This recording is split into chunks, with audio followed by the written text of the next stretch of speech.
नमस्कार संदीप जी, बहुत बहुत स्वागत है आपका। नमस्ते अंजू जी, आपके दर्शकों को भी नमस्कार, प्रणाम। संदीप जी, ऐसा लगता है कि विक्टिम कार्ड खेलकर या रहमान ने आ बैल मुझे मार कर लिया है। अब आप देखो कि उनको लेकर कितनी सारी बातें सामने आ रही हैं। अब तो राम गोपाल ने उन पर ये तक आरोप लगा दिया कि जय हो गाना जो था वो दरअसल सुखविंदर सिंह की धुन थी, उसको चुराया था एक तरह से ए आर रहमान ने।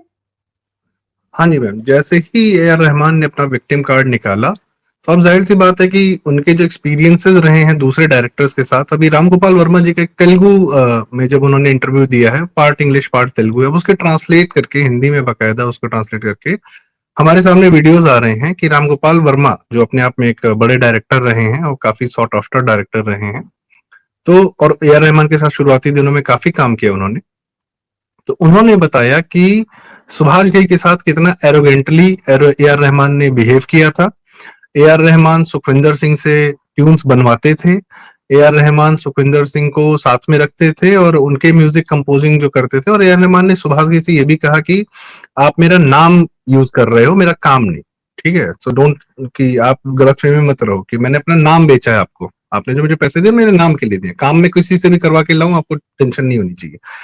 और ये बदतमीजी उन्होंने सामने सामने की। प्लस जो दूसरी बात उन्होंने बताई, दैट इज वेरी शॉकिंग, कि जिस गाने के लिए ए आर रहमान को ऑस्कर मिला, वो ग्रैमी वगैरह भी पा चुके हैं इत्यादि, वो था जय हो song from slum dog millionaire.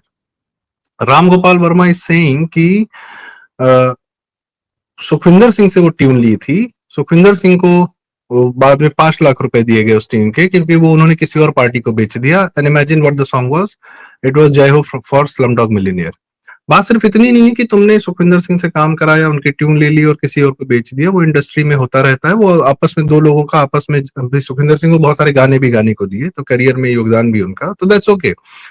But the issue is कि जब तुम्हें ऑस्कर मिला, अवार्ड मिला, तो तुम उस बात को दबा गए, छिपा गए, और इस हद तक छिपा गए कि कभी किसी ने ये बात कही नहीं, और सुखविंदर ने भी कभी ये बात नहीं कही कि ये गाना मेरा था। खैर इतना कोई बहुत कमाल गाना नहीं था जिसके लिए ऑस्कर मिल जाता, पर स्टिल एक एथिक्स की बात होती है, एक एथिकल बिहेवियर की बात होती है। पर्टिकुलरली हम लोग अपनी जो भी इंडस्ट्री के स्टॉलवर्ड्स होते हैं, जो जाइंट्स होते हैं, जो बहुत शानदार काम करते हैं, उनसे कम से कम हम एक एथिकल बिहेवियर की तो उम्मीद करते हैं। पर अब ए आर रहमान का जैसे ही विक्टिम कार्ड बाहर आया है, एक्चुअली क्या है ना, हम हिंदू जनता भी हम लोग पक गए इन लोग का विक्टिम कार्ड देखते देखते। सलमान खान को जब जेल होगी, जो कि ब्लैक बक केस में था, और जेल तो नहीं हुई, वो एक बार उनका बस कोर्ट ने उनको जो है जेल में डालने के लिए अपनी ऑर्डर किया, पर तुरंत उनका हाई कोर्ट में चला गया मामला और वो तुरंत उनको जमानत मिल गई, तब से आज तक वो घूम रहे हैं। लेकिन जब वो 2 मिनट के लिए भी जेल गए थे, कोर्ट गए थे, तो जाली टोपी पहनकर निकले थे सलमान खान। 2 मिनट के लिए, जब वो ऐसे दिन भर कभी जाली टोपी नहीं पहनते, ऐसे पता नहीं क्या क्या पहन के घूमते रहते हैं। पर जैसे ही जेल जाने की बात आई, संजय दत्त लखनऊ में आकर जो है यहाँ पे चुनाव लड़ते हैं, कहते हैं मैं, मेरे में अंदर आधा खून जो है मुसलमानों का है। ठीक है, क्योंकि माँ मुसलमान थी। फिर टाडा में गिरफ्तार कहते हैं होते हैं, तो कहते हैं कि चूंकि मेरी माँ मुसलमान है इसलिए मुझे प्रताड़ित किया जा रहा है। भाई तेरे घर में AK-47 मिल रही भाई, ठीक है, आपकी तो बहुत सॉफ्ट हैंडलिंग हुई है। Then there was Azharuddin, we know a lot of people, कोई कहीं भी है वो विक्टिम कार्ड ही खेलने लगता है। क्या इस देश में हम लोग इन्हें चैन से नहीं जीने देते हैं? क्या हम उनको इतना प्रताड़ित कर रहे हैं जितना ये इन्होंने बांग्लादेश में हिंदुओं को प्रताड़ित किया है? कल ही कोर्ट केस में जो हमारे उनका चिदम्बरम दास जी जो हैं, चिन्मय दास जी जो वहां इस्कॉन के हैं बांग्लादेश के, उनको कोर्ट ले जाया गया। उनका, उन्होंने जीवन में कभी एक चींटी नहीं मारी होगी। भाई इस्कॉन के फॉलोअर पूर्ण रूप से वेज शाकाहारी और पूरा सात्विक जीवन जीते हैं, उन पर हत्या का आरोप लगा के उनको जेल भेज रहे हो और वो चल नहीं पा रहे थे। और ये सिर्फ एक घटना नहीं है, भारत के अंदर भी पाकिस्तानी हिंदुओं के साथ तो जो आपने किया, तो क्या भारत के अंदर क्या किया, किस तरीके से, कितनी बहुत सारे रिपोर्टर्स हैं वो लोग पूरे हिंदू ट्रैकर चला रखे हैं कि कितने हिंदुओं के साथ हत्याएं होती, पर उनकी चर्चा नहीं होती। बहराइच में मारा, और आप ये कह रहे हो कि आपके साथ अत्याचार हो रहा है। लेकिन संदीप जी, इतने साल इतनी फिल्मों में काम किया है ए आर रहमान ने, 9-9 10-10 करोड़ रुपए की फीस लेते थे, और अगर धुनें दूसरों की चुराते थे, दूसरों की धुनें लेते थे, अपना नाम देते थे, तो नाम तो इन धुनों से ही बना ना, इन ट्यून से बना, इस म्यूजिक से बना, और म्यूजिक दूसरों का चुरा रहे हैं। तो फिर तो अनूप जलोटा ने बिल्कुल सही कहा, अगर आपको बड़ा दर्द है कि आप मुसलमान हैं, आपको काम नहीं मिल रहा, तो घर वापसी कर लो ना, दिक्कत क्या है? आप तो अभी अभी बने नए नए मुल्ला। हाँ, इसी जीवन में आप गए हो, और सबसे बड़ी बात यह है कि ये जो विक्टिम कार्ड इन्होंने खेला, जो आपने एकदम सही कहा कि मैम एक बहुत जरूरी बात है, धुन आपने हिंदुओं से ली, सुखविंदर से ली, कोई बात नहीं। आपको चर्चित, आपको एक सॉर्ट आफ्टर म्यूजिशियन, भले आपके भी धुने होंगे, आप भी म्यूजिक डायरेक्टर हैं, अच्छा धुन आप भी बनाए होंगे, कोई बड़ी बात नहीं है, पर आपको जो सर पे तो हिंदू जनता ने बिठाया है ना। आप जो 9 करोड़ की फीस ले रहे हो, जो डायरेक्टर आपको फिल्म की फीस दे रहा है, आपका जो करियर बना, इतने पैसे आपने कमाए, क्योंकि आपके नाम से सुन कौन रहा है? हिंदू जनता सुन रही है। कैसेट कौन खरीद रहा है? हिंदू जनता खरीद रही है। आप 9 करोड़ फीस लेते हो, वो म्यूजिक 100 करोड़ बनाता है, तो वो 100 करोड़ रुपया कौन दे रहा है? वो हिंदू जनता दे रही है। भाई सलमान खान, शाहरुख खान, आमिर खान, इनकी फिल्में हिट कौन करवा रहा है? हिंदू जनता करवा रही हो, बिना किसी तकलीफ के, क्योंकि आपका काम अच्छा है। क्योंकि हिंदू जनता की मानसिकता ये होती है कि आपका काम अच्छा है, आप कहीं से भी आते हैं, ओके फाइन। हम तो रतन टाटा को भी पूछते हैं, क्या जरूरत है? 80,000 पारसी हैं, उसमें एक रतन टाटा जी भी हैं, वो तो अपना सारा काम करते हैं, अपना धर्म भी फॉलो करते हैं, बिजनेस भी करते हैं, सारी चीजें करते हैं। हमने किसको रोका है? तो ये जो बेवजह की तोहमत हम हिंदू पर लगाई जा रही है ना, वो भी तब जब तुमने अपना जीवन हम हिंदुओं से बनाया है, अपना करियर, अपनी सब कुछ। और सिर्फ तुमको क्यों, हमने तो पाकिस्तानियों को भी अपने सर पे बिठा लिया। राहत फतेह अली खान और आतिफ असलम और दुनिया भर के आते थे। हाँ, नुसरत फतेह अली खान के हम सब हमने गाने सुने हैं, मुरीद हैं भी, शोज आए हुए हैं, किए हैं। तो आपका, आपकी कला अच्छी है, ये चीज आप, मैम इशू है ना, इनमें कृतज्ञता नहीं है। They are ungrateful people and every one of them, चाहे वो क्रिकेटर हो, चाहे ये हो, चाहे कोई हो, चाहे वो कश्मीर में क्या हुआ, 20-20 साल के पड़ोसियों ने जो है हवाले कर दिया आतंकवादियों को, अपने पड़ोसियों को, वो क्या था? वो अनग्रेटफुलनेस का एक नेक्स्ट लेवल था। तो ये हमें अब इन लोग को सेलिब्रिटी बनाना बंद कर देना चाहिए। हमें भूल जाना चाहिए इनका काम अच्छा है। भाई काम अच्छा है, रखो अपने पास, हमें तुम्हें सेलिब्रिटी नहीं बनाना है, हमें तुम्हें अपने सर पे नहीं चढ़ाना है। लेट देम बी, इनको अपनी करियर में स्ट्रगल करने दीजिए। लाखों लोग स्ट्रगल कर रहे हैं, तुम भी करो। बिल्कुल सही कह रहे हैं आप कि एक ही नहीं, अलग अलग फील्ड्स में जो लोग हैं वो भी यही राग अलापते हैं। आप देखो, कुछ पत्रकारों की जमात है जिनको लगता है हर रोज एक नया जख्म, किसी को लगता है इस्लाम बहुत शांति प्रिय धर्म है। ये सारी बातें जो लोग बोलते हैं वो भी तो विक्टिम कार्ड ही खेलते हैं। सड़कों पर बैठकर आप नमाज पढ़ते हैं, किसी और देश में तो आप ये हरकत नहीं कर सकते ना। मैम ये आप सही कह रही हैं, इनको आदत भारत से ही लगी है। आप नमाज का कंपैरिजन कर रहे हो कि ढोल बजा रहे हैं, कहीं ढोल नहीं बजाया जाता, कहीं पूजा पाठ नहीं होती। भाई तुम खुद कितना शोर मचाते हो तुम्हें पता है? तुम सुबह 5 बजे शोर मचाते हो, तुम और एक तरफ से नहीं मचाते हो, तुम लाउड स्पीकर लगाते हो।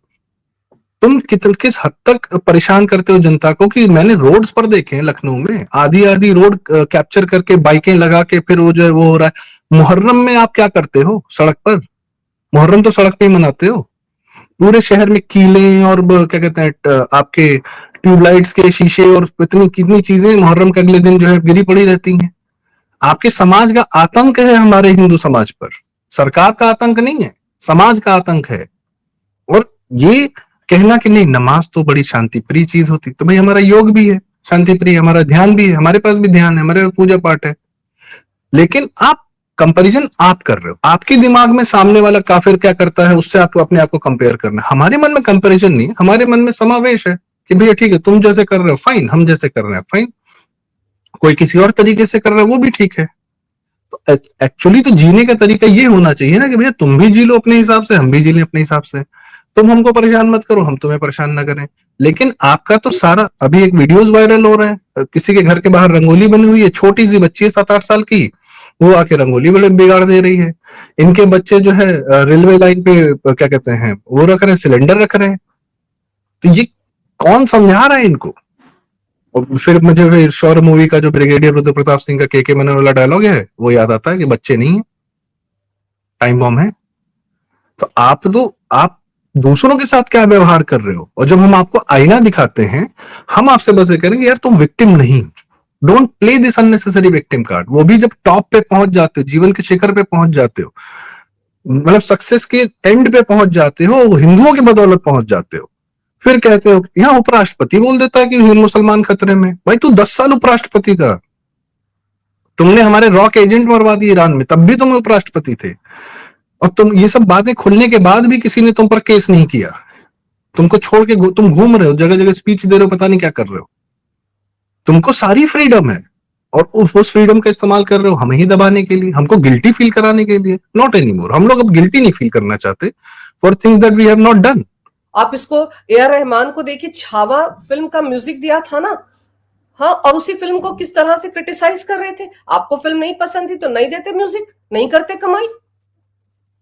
भाई छावा में औरंगजेब ने जो अत्याचार किया वह बताया गया, और मेरी शिकायत है कि जितना अत्याचार किया ना, जितनी किताब में है, शिवाजी सावंत जी की किताब है यहीं पीछे रखी हुई है, जितना अत्याचार एक्चुअल में हुआ था वो तो दिखाया ही नहीं गया। मेरी शिकायत ये है। तुम्हारी शिकायत है कि जितना दिखाया वो भी क्यों दिखाया। तुम औरंगजेब से आ रहे हो क्या? तुम तो अभी अभी कन्वर्ट हुए हो, तुम तो दिलीप कुमार थे। तो अचानक से ये क्या इंडोक्ट्रिनेशन होती है? अब मैम ये भी बात है कि यहाँ किस तरीके से दिमाग में भरा जाता है, किस तरीके से इंडोक्ट्रिनेट किया जाता है कि इसी जीवन में कन्वर्ट हुआ आदमी अपने सारे हिंदू पूर्वजों को, उनके बलिदान को छोड़कर, वे आपके हिंदू पूर्वजों पर क्या अत्याचार नहीं किया मुसलमानों ने? उन्होंने तो धर्म नहीं छोड़ा, आपने छोड़ दिया, चलो कोई बात नहीं, एक बात समझ में आती है। तो तुमको ये कौन सा, अब वही है, नया नया इनको लगातार प्रूव करना पड़ता है। देखिए बहुत सारे म्यूजिक डायरेक्टर में, थोड़ा सा बॉलीवुड पे आता हूँ, शंकर एहसान लॉय हैं, जतिन ललित रहे हैं, अनु मलिक रहे हैं, बहुत सारे रहे हैं। सबका एक करियर का पीक आया और एक फिर उनका डाउनफॉल आया। ठीक है, सबके साथ होता है। ओपी नैयर जैसा महान संगीतकार चौल में जाके मरे, क्योंकि वो अंत में गरीब थे। बहुत बड़े बड़े डायरेक्टर, बहुत बड़े बड़े लोग, अंत में उनका करियर नहीं ढलान पे गया तो उनका अंत जो है बहुत बुरा रहा। आपके करियर की ढलान आई है, आपके पिछले 10 साल में कोई ऐसे गाने नहीं आए हैं। अब आपको सुखविंदर नहीं मिल रहा है धुन चुराने के लिए, कोई भी नहीं मिल रहा है, आप दुनिया से धुन चुरा रहे हो, फिर भी अच्छे गाने नहीं दे पा रहे, तो भाई हमारी गलती है। हमें धुरंधर के गाने पसंद आ रहे हैं, जब आपके गाने आए थे तो हमने आपके सुने। नदीम श्रवण का करियर आपके आने से डाउनफॉल हो गया। अरे आपके तमिल इंडस्ट्री में इलियाराजा का करियर आपके आने से डाउनफॉल हो गया। इलियाराजा को काम मिलना बंद हो गया, वो एक अद्भुत महान संगीतकार। और आपको काम किसने दिया? मणिरत्नम, राम गोपाल वर्मा, सब तो हिंदू हैं। तो तुम्हारा करियर भी तो हिंदुओं ने बनाया है। तो अब तुम तब तो नहीं कह रहे थे कि अरे यार हमको मुस्लिम है तो हमको क्यों ऐसे आप लोग ट्रीट कर रहे हो। तब तो बड़े मजे मजे में आप अपना करियर बना रहे थे, तब तो किसी ने आपको डिस्क्रिमिनेट नहीं किया। तो जीवन के जो शुरुआत के 10 साल थे, जिससे करियर बन गया, जिससे दुबई में आपका घर बन गया, मैम किसी म्यूजिक डायरेक्टर ने अपना रिकॉर्डिंग स्टूडियो नहीं खोल पाया। कोई म्यूजिक डायरेक्टर, इन्होंने सबसे पहले अपना रिकॉर्डिंग स्टूडियो खोला था state of the art Chennai में। Who funded it? 9 करोड़ की फीस से नहीं खुलता रिकॉर्डिंग स्टूडियो। रिकॉर्डिंग स्टूडियो में बहुत ज्यादा इक्विपमेंट किसने फंड किया? तो जिन लोगों ने फंड किया, क्या उन्होंने आपको आज चूड़ी कसी है कि जाके बोलो विक्टिम कार्ड? अब मैं बता रहा हूँ ये हुआ क्या है। इंटरनेशनल ऑडियंसेस को इसने इसने इसने इंटरव्यू दिया बीबीसी को। बीबीसी और इंटरनेशनल जो मीडिया है वो पोर्ट्रे करता है कि भारत में हिंदू न मुसलमानों पे अत्याचार कर रहे हैं, ये माहौल है। तो अगर ए आर रहमान जैसा सेलिब्रिटी बोलता है तो इस नैरेटिव को और पुष्टि मिलती है।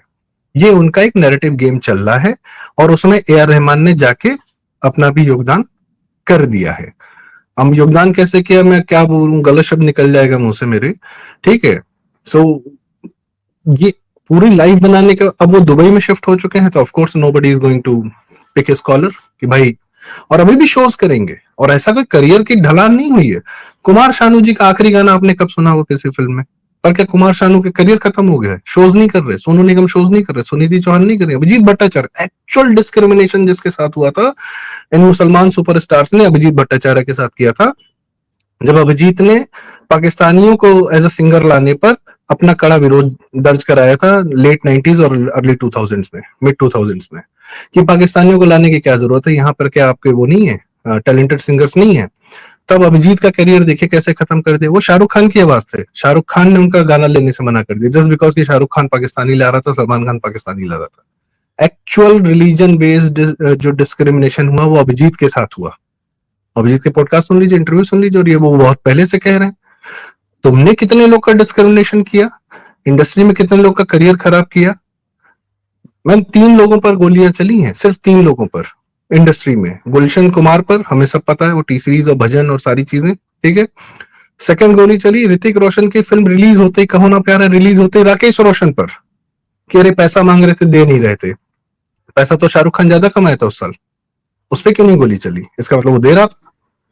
और तीसरी गोली चली थी राजीव राय पर, किसी को नाम में नहीं याद है। ऐसे आदमी पे गोली क्यों चली? क्योंकि वो बिना खान के सुपर हिट फिल्में बना रहा था। उनकी सुपर हिट फिल्में थी त्रिदेव, विश्वात्मा, गुप्त, मोहरा। और गुप्त रिलीज होने के बाद उन पर गोली चलाई गई कि बिना खान्स के बॉबी देओल और सनी देओल लोगों को लेके ये कैसे इतनी हिट फिल्में बना रहा है। और वो उसको जाके छिपना पड़ा यूरोप में। बाद में आए, उतना उनका करियर नहीं चला। राजीव रैसे आदमी, विजू शाह का म्यूजिक देते थे, शानदार म्यूजिक उनका, ठीक है। गुप्त मोहरा हमें याद है कैसी फिल्में थी। तो पॉइंट इज वो बिना खान्स के बना रहे थे। तो इस तरीके से तुमने डिस्क्रिमिनेट किया है, तुम्हारी कम्युनिटी ने, दाऊद ने, अंडरवर्ल्ड ने किस तरीके से इंडस्ट्री को कंट्रोल किया है, ये डिस्क्रिमिनेशन तुमने किया है। और आज आरोप तुम हम पे लगा रहे हो कि हमने डिस्क्रिमिनेट किया। के आर रहमान को आज काम नहीं मिल रहा। तुम्हारी 2 फिल्में आई अभी, तुम्हारे हाल फिलहाल में तेरे इश्क में करके फिल्म आई, उसका गाना आया है, बकवास कोई सुना भी नहीं। तुम बकवास गाओगे तो हम क्यों सुनेंगे यार। और आज की डेट में तो आपका कंपटीशन पूरे दुनिया से है, because everybody has a mic, everybody has apps. हर बच्चा, छोटे छोटे बच्चे अपना संगीत बना रहे हैं, रिलीज कर दे रहे हैं। तो आदमी इंस्टाग्राम पे रील्स देख रहा है, आपका कंटेंट नहीं देख रहा। You have to be good, you have to become धुरंधर, टू बिकम। आप इतना शानदार काम करिए कि फिल्म जनता जाए फिल्म देखने। तो जब आप एवरेज घटिया काम कर रहे हो, तब आप कह रहे हो कि यार मैं मुसलमान इसलिए मुझे कोई सुन नहीं रहा। ये क्या एरोगेंस है। जो आरजे जिनकी आपने बात की, वो कह रही है कि हर रोज कब तक मरते रहेंगे, कब तक डरते रहेंगे। अरे काफिर मर रहे हैं, हिंदू मर रहे हैं, हिंदू डर रहा है तुमसे। हिंदू डेली बेसिस पे डरा बैठा है तुमसे, अपना जुलूस नहीं निकाल सकता, अपनी रामनवमी नहीं कर सकता।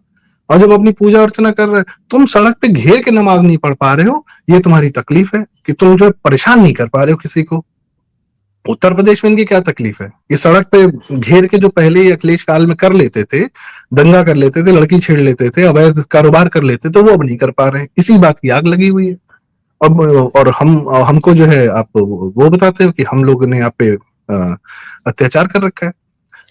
आपको लगता है कि पिछले कुछ सालों में, खासतौर पर 2014 के बाद जिस तरह की फिल्में बन रही हैं बॉलीवुड में, राष्ट्रवाद की एक लहर है, धुरंधर अभी उसका ताजा नतीजा है।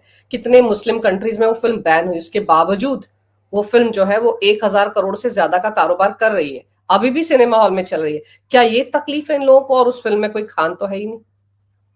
100% इनका जो बॉलीवुड से कंट्रोल, धुरंधर ने ना सिर्फ एक बॉलीवुड को हिट फिल्म नहीं दी है। धुरंधर ने इनका जो ये यशराज वाला पूरा नैरेटिव चल रहा था, प्रो पाकिस्तान, आईएसआई और रॉ एक साथ काम कर रही हैं और विलेन जो है रॉ वाला है। इन लोगों ने अपने करियर के पीक में इंडियन आर्मी को बुरा दिखाया, चाहे फिल्म मैं हूं ना हो, चाहे शौर्य हो, चाहे 2-4 फिल्में और भी थी। इंडियन आर्मी को ये विलेन घोषित करते थे। ये अब नहीं कर पा रहे, जनता लेने को तैयार नहीं है।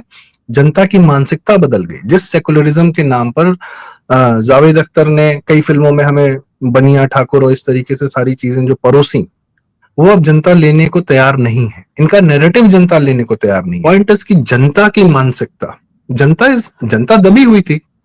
हम तो अपना डिस्क्रिमिनेशन हमने दिवाली पे लाइट जाते हुए देखा है, जनता ने जिया है डिस्क्रिमिनेशन, और फिर कुछ कर नहीं पा रही थी। अपने मन की हम सरकार ले आए, अब हम अपना काम कर रहे हैं। लेफ्टिस्टों ने हमें कब मौका दिया है अपनी बात कहने का, when they were in power. भाई आप कहेंगे आज राष्ट्रवाद की फिल्में बन रही हैं, राष्ट्रवाद की फिल्में कब नहीं बननी चाहिए? हर साल एक फिल्म आनी चाहिए, बिल्कुल हर दशक में आनी चाहिए। शाहरुख खान ने क्यों नहीं बना दी राष्ट्रवाद की फिल्म? एक मैं हूं ना बनाई थी, तो उसमें हिंदू आर्मी को विलन बताया था और पाकिस्तान से जोड़ने की बात कर रहे थे। शाहरुख खान ने एजेंडा नहीं चलाया, my name is Khan, I am not a terrorist. अरे दुनिया में तुम ही फट रहे हो भाई। तुम्हारे शाहरुख खान की खुद के टोनी यशाई जो पाकिस्तानी आईएसआई का आदमी है, एक नहीं 50 फोटो हैं तुम्हारे साथ, तुम्हारे घर में, तुम्हारे बच्चों के साथ, लंदन में, दुबई में, अमेरिका में। तुम पाकिस्तान के आईएसआई वालों के साथ गलवहियां कर रहे हो, तुमको अमेरिका में क्यों नहीं नंगा किया जाएगा? और तब भी इसने विक्टिम कार्ड खेला था कि मैं मुसलमान हूं इसलिए मुझे नंगा किया जाए। फिर फिल्म बनाई my name is Khan, I am not a terrorist. You had all the power. क्या नैरेटिव सेट कर रहे थे, क्या एजेंडा दे रहे थे? तब राष्ट्रवाद नहीं था तुम्हारे अंदर में, तब सेकुलरिज्म परोस रहे थे। नसीरुद्दीन शाह को देखो, इस बॉलीवुड से कमाया, इस देश की जनता से पैसा कमाया, शौहरत सब कुछ यहाँ मिला, लेकिन उनकी भाषा देखो, उनको भी डर लगता है। मैम इनसे ना, इन लोगों से बस यही हमें सीखने वाली बात है कि अब इस कम्युनिटी को सेलिब्रिटी बनाना बंद करना चाहिए। We should not take them, we should not take their art. मैं आपको रीजन बताता हूँ। कई सारे भारतीय आर्टिस्ट हैं, अच्छे सिंगर्स हैं, अच्छे आर्टिस्ट हैं, मैं भी नाम नहीं लूंगा उन लोगों का।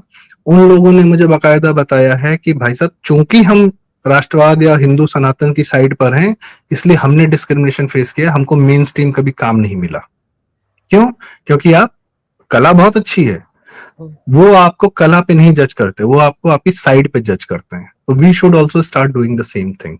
आपकी कला अच्छी है चाहे नहीं है, आई डोंट केयर, शठे शाठ्यम समाचरेत, आपके साथ वही होगा जो आपने हिंदुओं के साथ किया है। आपने हमारे कलाकारों को इग्नोर किया है, तुम्हारे कलाकार भी इग्नोर होंगे, भले ही तुम कितने बड़े कलाकार क्यों। और कलाकार बड़ा ना जनता के वैलिडेशन से होता है। अकेले बैठ के बांसुरी बजाओ चाहे शहनाई बजाओ, नहीं सुनता तो आप खुद अच्छा नहीं बजाते हो। आपको जब जनता अप्रिशिएट करती है तब आपके अंदर की कला और बेहतर और बेहतर और बेहतर होती जाती है। तो जिस हिंदू जनता ने तुम्हें वैलिडेशन दिया, तुमने उसके मुंह पे थूक दिया। बहुत सारे संगीतकार हैं, अच्छे होंगे, कितने अच्छे होंगे। अमित त्रिवेदी के सारे गाने जो हैं वो बना के रखे हुए थे, देवडी में आए तब जनता ने अप्रिशिएट किया। उसके बाद अमित त्रिवेदी और भी बड़े कलाकार हो गए, अकेले बजाते रहते, कौन सुन रहा था। तो उनको भी नहीं पता चलता कि वो कितने बड़े कलाकार हैं जब तक जनता से वैलिडेशन नहीं होती। ए आर रहमान, तुम जनता के बनाए हुए आदमी हो, और हिंदू जनता के, भारत में हिंदू जनता ने ही तुम्हें सबको बनाया है। आप बिल्कुल सही कह रहे हैं संदीप, हिंदुओं ने ही इनको बनाया है, सरांखों पर चढ़ाया है, इसीलिए इतने बड़े संगीतकार बन गए। और भारत का नाम ही था ना वहां पर जब इनको स्टेज पर ऑस्कर भी मिल रहा था। लेकिन इनके बारे में अनूप जलोटा जी ने बिल्कुल सही कहा कि इतनी तकलीफ हो रही है भाई तो घर वापसी कर लो, इसी जन्म में गए थे उधर, इधर आ जाओ, दिक्कत किस बात की है। तो चलिए अब देखते हैं कि वो इस पर कितना अमल करते हैं और उनके साथ और कितने विक्टिम कार्ड खेलने वाले धीरे धीरे करके सामने आते हैं। लेकिन राम गोपाल ने इनकी पूरी पोल पट्टी खोल दी, पूरा कच्चा चिट्ठा खोल दिया है। और ऐसे में सवाल ये उठेंगे अब कि जितनी भी फिल्मों में इन्होंने संगीत दिया, क्या वो ओरिजिनली ए आर रहमान का था या नहीं था, या किसी का चुराया हुआ था। आपने समय निकाला संदीप, बहुत ही महत्वपूर्ण जानकारी इस विषय पर मेरे दर्शकों को दी, आपका बहुत बहुत धन्यवाद। नमस्कार, भारत माता की जय, वंदे मातरम, जय श्री राम। वंदे मातरम, जय श्री राम।